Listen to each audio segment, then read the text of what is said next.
And welcome back to the show. I got a great one lined up for you guys today, a great interview with Marshall Hayner with host Jill Melandro. Now this was done about a month ago. When I first decoded this, it was pretty wild what I heard. When I listened to it a second time, not so much, but still some pretty interesting things in there. I also got some crypto headlines today, news. First one we're going to go over is Crypto.com had a data breach. Now, these data breaches have been getting more and more frequent over the years, especially here recently with Cloudflare. I believe Amazon Web Services had a data breach. There's been data breaches left and right with hospitals, with companies, with corporations, you name it. Blockchain is the answer. We all know that. It gives the security, the speed that we need, that these banks need to protect our data, our money, and everything else is going to be put on there. And it's going to be pretty wild. It's going to be tracking everybody, especially these hackers trying to break into these companies. This is definitely going to get them. It's going to block them out also when you add in things like Elon Musk's satellite program he's got with Starlink. That's going to be wild when that links up with blockchain. It's going to make it instant. Second article here is Congress is pushing Trump to start the crypto retirement plan. Now, I think they've been talking about this for a while. It's going to be very, very interesting to see what happens, because when the U.S. collapses, they don't want retirement to go down. These people have been saving for their entire lives, and if retirement goes down, then they're going to be pretty pissed, and it's going to piss off people even more so than they are now. You take their money, wow. So we'll see what happens with that. Another one is Lamina One joins Linea to bring decentralized media to Ethereum. Third one, there's not much there. I already looked at Lamina. Tether is looking at a $500 billion valuation in major raise. This is wild. Now, we all know Tether has not passed a full audit. They've done their own attestation, but that's not the same as a full audit. That's why they created the second stablecoin, which everybody's saying that raises some red flags. We'll see what happens with that. Another one is CFTC launches tokenized initiative allowing derivatives traders to post stablecoins as collateral. That is huge, massive. I'll go into the article real quick here for you guys. Using tokenized collateral in financial contracts like futures or swaps could potentially increase efficiency and transparency while adapting emerging financial technologies. Jack McDonald, SVP of stablecoins at Ripple, argues collateral is used to secure a trader's derivatives contracts obligations, reducing the risk of default. The move is part of the CFTC's wider effort to modernize capital markets and put forward clear guidance for crypto firms. This is pretty big. This is massive. Over the summer, continuing here, over the summer, Congress has passed the first crypto-specific bill to regulate stablecoins. That's the Genius Act. We already know that.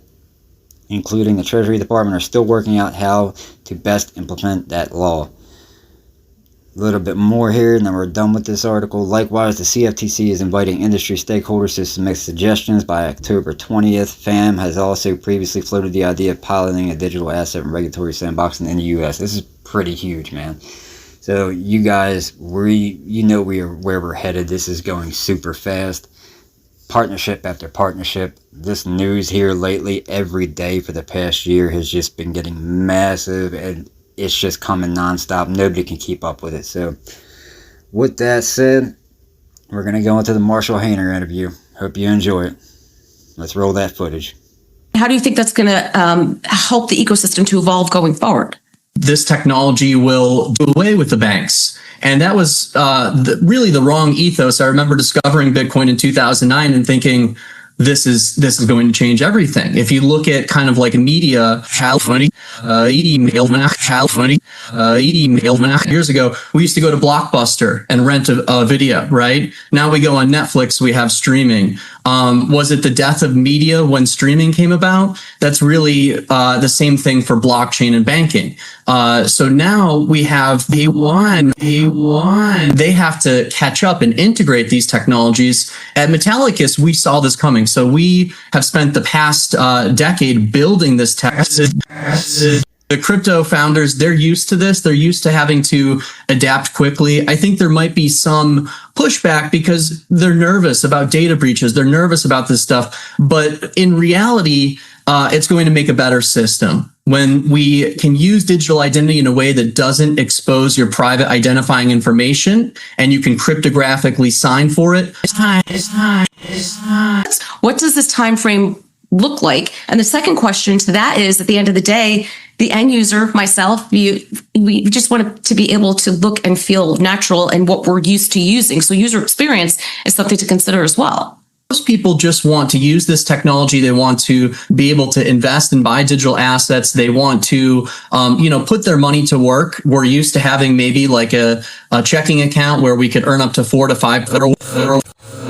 And so Metallicus, when we were building this tech, we really put that, the responsibility in our innovation, the way we built it, we were very thoughtful because we're building for banks, we're building for credit unions. So I think it will take, every time I look at it, I say, we're only a few years away, something happens, and then you cut that into like a quarter or a half because it really is kind of like Moore's Law where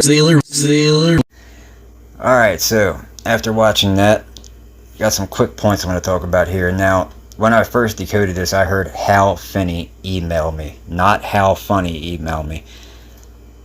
Now, Hal Finney has been dead since 2014 from ALS, but he was cryogenically frozen. So, is he really dead? Did he fake his death? I don't know. Raises a lot of interesting questions because he's supposed to be dead, yet he's right here when I played it backwards. Very, very interesting. Another one he said was he won. Now, when Marshall said this, I raised some questions, raised some red flags to me. What was he talking about? Was he talking about Hal Finney or was he talking about Michael Saylor? Hal Finney's supposed to be dead, but Michael Saylor was mentioned in the end, which in this case would be the beginning, playing it forward. I don't know. Either one still makes it very, very interesting, whether it was Hal Finney won or whether it was Michael Saylor. He could have been thinking about somebody else, but I'm just going to go off that right there, these two. Maybe Michael Saylor, maybe he meant Michael Saylor is onto something with the Bitcoin thing. I don't know. Hal Finney, same thing. I don't know what's going on there. I don't know his finances. I don't know if he really is cryogenically frozen, but still very, very interesting. Other than that, that's about it. You heard what you heard, and you guys seen what you're seeing, and that's what I decoded. That's the best that I could decode, and there were a few other words in there in the beginning. One of them was because this other guy, Peter Cutterman, the former chief of policy for Florida, he said one or two things also. He said, let me see, what did I say here? He put hurry, senator, and Nazi. Wasn't much there. When I first decoded it, I remember hearing Marshall say global #1 and we won. That was, I tried to go back and decode that, and when I went back, I didn't hear the same thing. It's kind of interesting. It seems there was this theory going around, and they're starting to prove it true because I've been reading a lot of articles on that also for the past, I don't know, year or two, but the observer, us, each person changes the outcome. So if they're trying to do research and trying to watch an atom, if they're not watching it, the atom does nothing, the proton does nothing. But as soon as they turn their attention to it, their awareness changes it. Just like that quick. Is it the same here with the backwards audios? Maybe. I don't know. When I first got to it, like I said, I had a whole page of Marshall. I had like a whole page of all of Marshall's words on there. Now it turned down to like, it cut into half, maybe like 10 words, some of which weren't even worth mentioning really. But still very, very interesting. He had a few other words here, but like I said, they're really nothing of importance. But I got another one, another decode set up in about a day or two of David Schwartz, and that's really interesting. Talking about a few agencies and a few other things he said in there. So I will see you guys then. Thanks for watching.